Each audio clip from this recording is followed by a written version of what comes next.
दोस्तों, लखन स्नातक आपके लिए पेश करते हैं मुंशी प्रेमचंद जी की कहानी अभिलाषा। यह उनकी एक प्रसिद्ध कहानी है। तो चलिए दोस्तों शुरू करते हैं। कल पड़ोस में बड़ी हलचल मची। एक पान वाला अपनी स्त्री को मार रहा था। वह बेचारी बैठी रो रही थी, पर उस निर्दयी को उस पर लेश मात्र भी दया न आती थी। आखिर स्त्री को भी क्रोध आ गया। उसने खड़े होकर कहा, बस अब मारोगे तो ठीक न होगा। आज से मेरा तुमसे कोई संबंध नहीं। मैं भीख मांगूंगी पर तेरे घर न आऊंगी। यह कहकर उसने अपनी एक पुरानी साड़ी उठाई और घर से निकल पड़ी। पुरुष काठ के उल्लू की तरह खड़ा देखता रहा। स्त्री कुछ दूर चलकर फिर लौटी और दुकान की संदूकची खोलकर कुछ पैसे निकाले।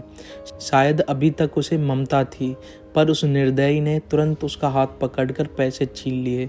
हाय रे हृदयहीनता! अबला स्त्री के प्रति पुरुष का यह अत्याचार! एक दिन इस स्त्री पर उसने प्राण दिए होंगे, उसका मुंह जोता रहा होगा, पर आज इतना निष्ठुर हो गया है मानो कभी की जान पहचान ही नहीं। स्त्री ने पैसे रख दिए और बिना कहे सुने चली गई। कौन जाने कहाँ गई। मैं अपने कमरे की खिड़की से घंटों देखती रही कि शायद वह फिर लौट आए या शायद पान वाला ही उसे मनाने जाए, पर दो में से एक बात भी नहीं हुई। आज मुझे स्त्री की सच्ची दशा का पहली बार ज्ञान हुआ। यह दुकान दोनों की थी। पुरुष तो मटर गश्ती किया करता था, स्त्री रात दिन बैठी सती होती रहती थी। 10-11 बजे रात तक मैं उसे दुकान पर बैठी देखती।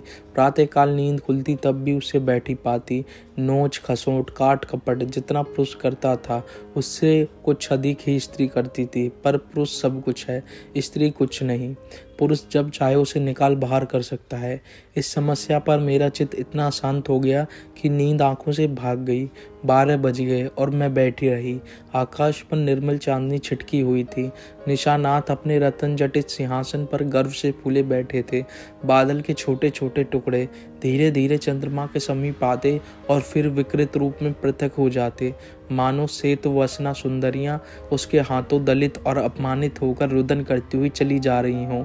इस कल्पना ने मुझे इतना विकल किया कि मैंने खिड़की बंद कर दी और पलंग पर आ बैठी।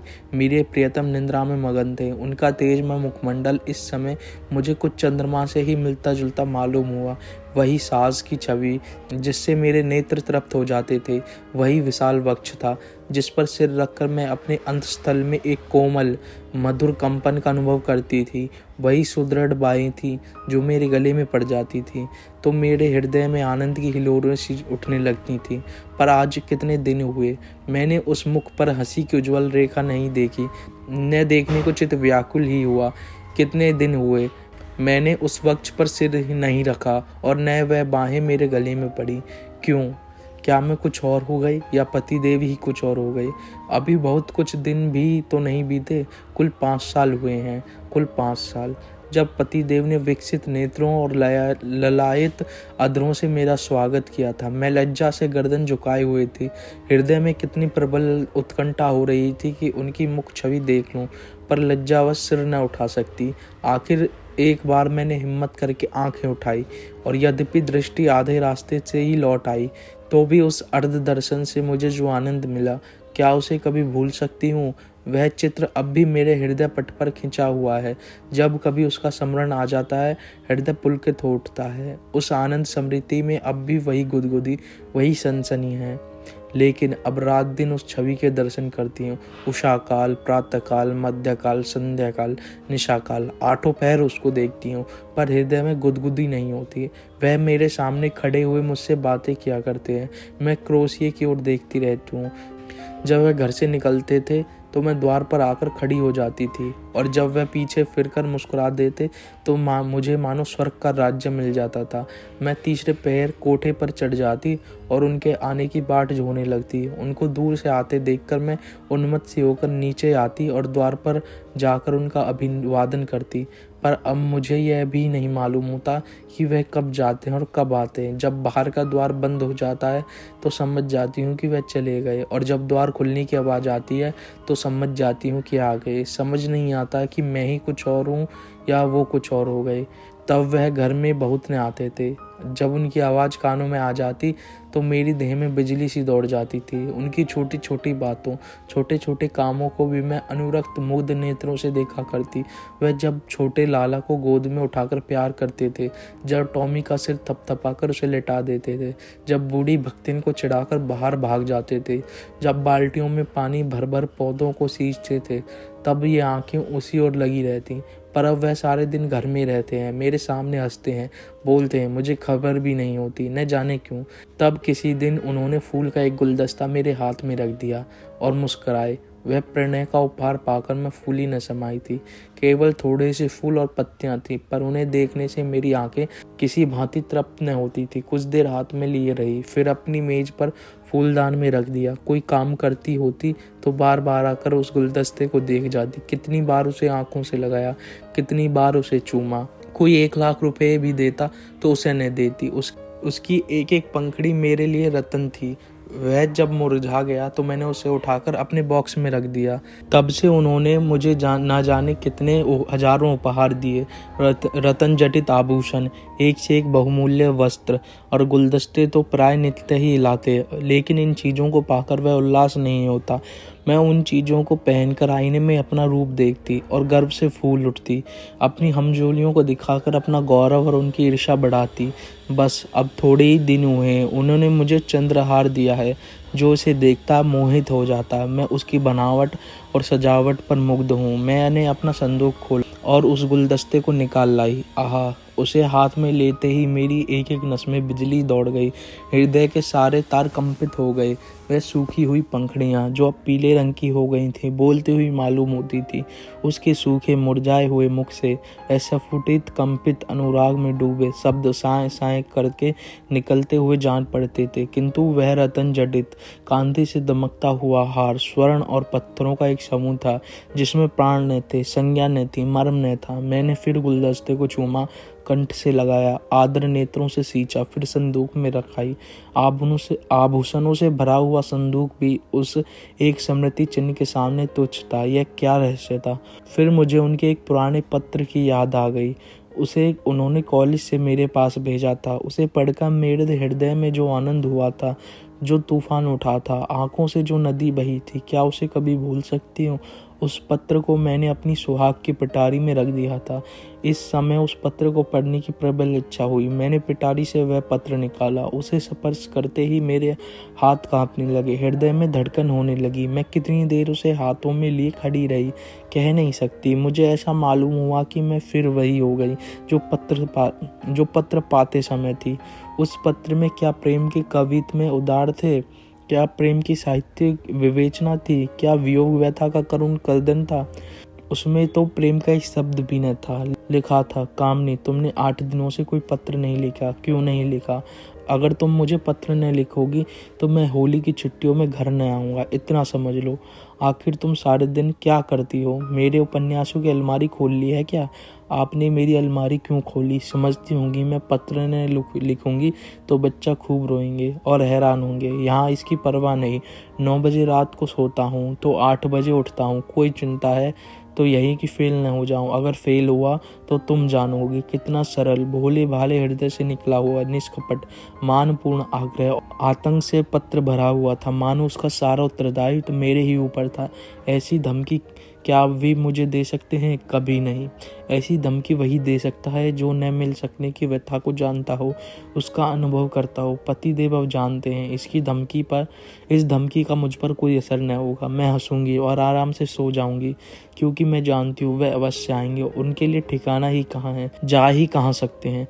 तब से उन्होंने मेरे पास कितने पत्र लिखे। दो दिन को भी बाहर जाते हैं तो एक पत्र जरूर लिखते हैं, और जब 10-12 दिन को जाते हैं तो नित्य एक पत्र जरूर आता है। पत्रों में प्रेम के चुने हुए शब्द, चुने हुए वाक्य, चुने हुए संबोधन भरे होते हैं। मैं उन्हें पढ़ती हूँ और एक ठंडी सांस लेकर रख देती हूँ। हाय, वह हृदय कहाँ गया? प्रेम के इन निर्जीव भाव सुनने कृत्रिम शब्दों में वह अभिन्नता कहाँ? वह रस कहाँ? वह उन्माद कहाँ? वह क्रोध कहाँ? वह झुंझलाहट कहाँ? उनमें मेरा मन कोई वस्तु खोजता है, कोई अज्ञात, अव्यक्त, अलक्षित वस्तु, पर वह नहीं मिलती। उनमें सुगंध भरी होती है। पत्रों के कागज आर्ट पेपर को मात करते हैं, पर उनका यह सारा बनाव संवार किसी गतियोवना नायिका के बनाव श्रृंगार के सदृश ही लगता है। कभी कभी तो मैं पत्रों को खोलती भी नहीं, मैं जानती हूँ उनमें क्या लिखा होगा। उन्हीं दिनों की बात है, मैंने तीजे का व्रत किया था। मैंने देवी के सम्मुख सिर झुकाकर वंदना की थी कि देवी, मैं तुमसे केवल एक वरदान मांगती हूँ, हम दोनों प्राणियों में कभी विच्छेद न हो। मुझे कोई अभिलाषा नहीं, मैं संसार की कोई और वस्तु नहीं चाहती। तब से 4 साल हो गई और हम में एक दिन के लिए भी विच्छेद नहीं हुआ। मैंने तो केवल एक वरदान मांगा था, देवी ने वरदानों का भंडार ही मुझे सौंप दिया। पर आज मुझे देवी के दर्शन हो तो मैं उनसे कहूँ, तुम अपने सारे वरदान ले लो, मैं इनमें से एक भी नहीं चाहती। मैं फिर वही दिन देखना चाहती हूँ जब हृदय में प्रेम की अभिलाषा थी। तुमने सब कुछ देकर मुझे एक अतुल सुख से वंचित कर दिया।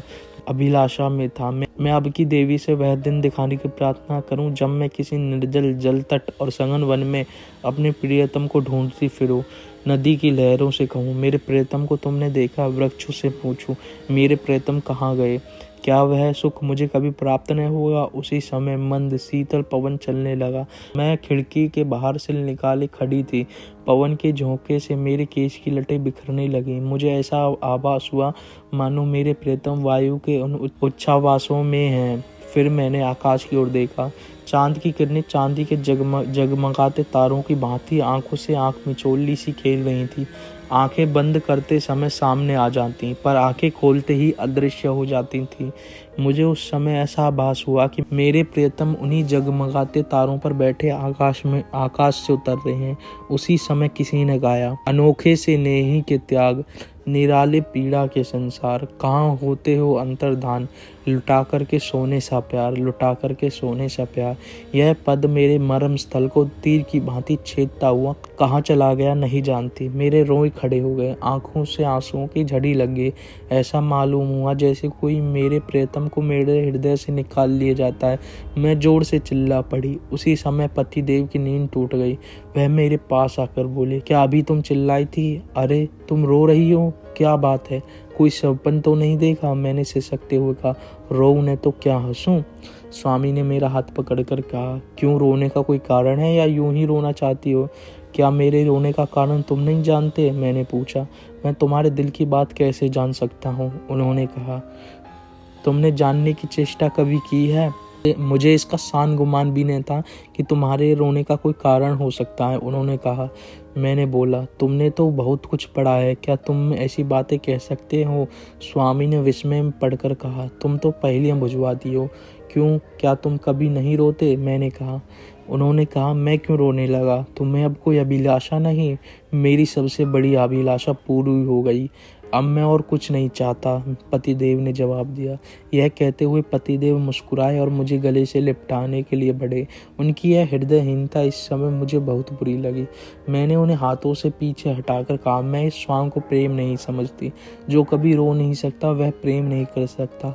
रोदन और प्रेम दोनों ही एक रेत से निकलते हैं। उसी समय फिर उस गाने की ध्वनि सुनाई दी, अनोखे से नेही के त्याग, निराले पीड़ा के संसार, कहाँ होते हो अंतर्धान, लुटा करके सोने सा प्यार, लुटा करके सोने सा प्यार। पति देव की मैं मुस्कुराहट लुप्त हो गई। मैंने उन्हें एक बार कांपते देखा। ऐसा जान पड़ा उन्हें रोमांच हो रहा है। सहसा उनका दाहिना हाथ उठकर उनकी छाती तक गया। उन्होंने लंबी सांस ली। उनकी आंखों में आंसू की बूंदें निकलकर गालों पर आ गईं। तुरंत मैंने रोते हुए उनकी छाती पर सिर रख दिया और उस परम सुख का अनुभव किया जिसके लिए कितने दिनों से मेरा हृदय तड़प रहा था। आज फिर मुझे पतिदेव का हृदय धड़कता हुआ सुनाई दिया। आज उनके स्पर्श से मैं फिर स्फूर्ति का ज्ञान हुआ। अभी तक उस पद के शब्द मेरे हृदय में गूंज रहे थे, कहाँ होते हो अंतर्ध्यान, लुटा करके सोने सा प्यार, लुटा करके सोने सा प्यार। तो दोस्तों, अगर आपको यह वीडियो पसंद आए तो वीडियो को लाइक करें, शेयर करें, सब्सक्राइब करना बिल्कुल भी ना भूलें। मिलते हैं दोस्तों नेक्स्ट वीडियो में। धन्यवाद।